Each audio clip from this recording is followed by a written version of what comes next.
Alright YouTube, well, I sold my XMT. I threw it up on Craigslist thinking, pretty high price, thinking, if it sells, fine. If it doesn't sell, fine. Well, like 2 days and some, kid came out and that was going to the Hobart Welding College, bought it, and, played around with it for a while and took off with it. So anyway, he was happy, I was kind of happy because the problem I was having with it was not with the welder, but the welder would kill the internet here at the house.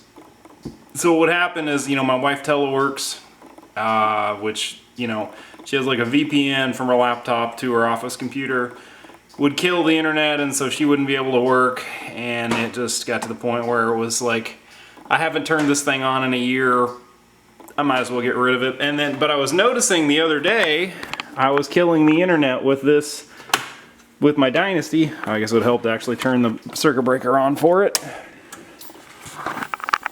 Let me show you how I was actually knocking the DSL out here. So I had my pulses, I've been playing around with DC pulsing between like say 40 and 80 hertz to kind of agitate the puddle. Works really well as far as getting your DC puddle to wet in.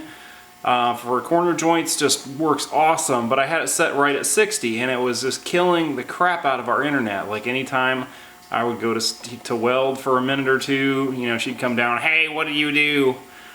But anyway, I noticed also at 60 it would do it, and also at 120, and then at 240. So I don't know what the deal was here. Was it 240? It was definitely doing it at 120.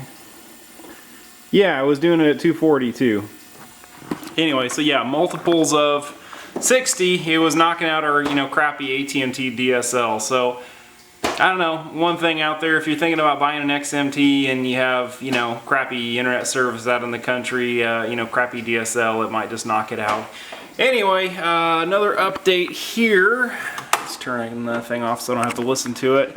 Yeah, so Monday I went down and looked at a job in 3 hours away from me. I guess I probably shouldn't say where it is, but it's a big job.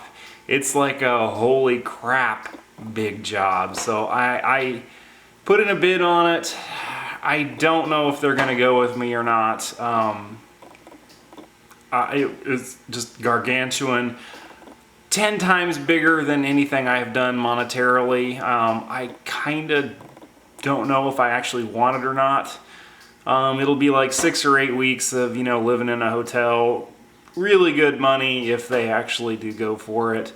So basically what I'm thinking about doing is picking up I'm either thinking I'm going to buy a Miller Pro 300, a Vantage 300, or actually Pro 400. I think they did away with the Pro 300. A Vantage 300, or a Trailblazer 325. I've kind of narrowed it down to those.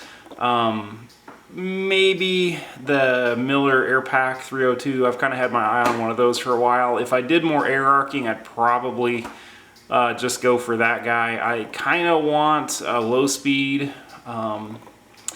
And also there's a Miller Pipe Pro 350 on Craigslist in Indianapolis here for like, I want to say they are asking 10 for it. It's got like 50, it's either 50 or 500 hours.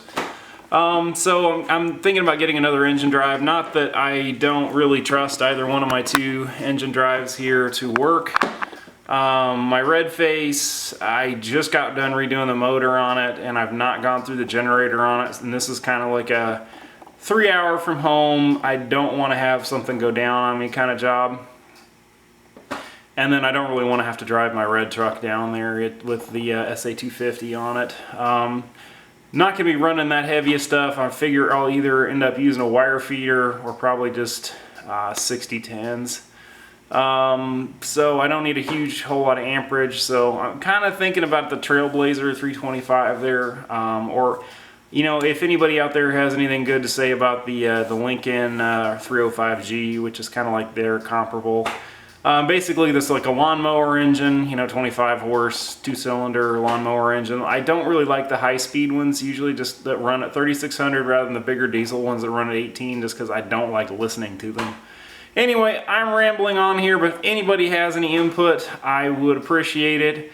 I'm kind of thinking about either like either like the Pro 300. It looks like the Vantages are a little bit more money. Pro 300 or Pro 400. It seems like they're about 11, which is a little bit more expensive than that 302 Air Pack, which actually would kind of come in handy.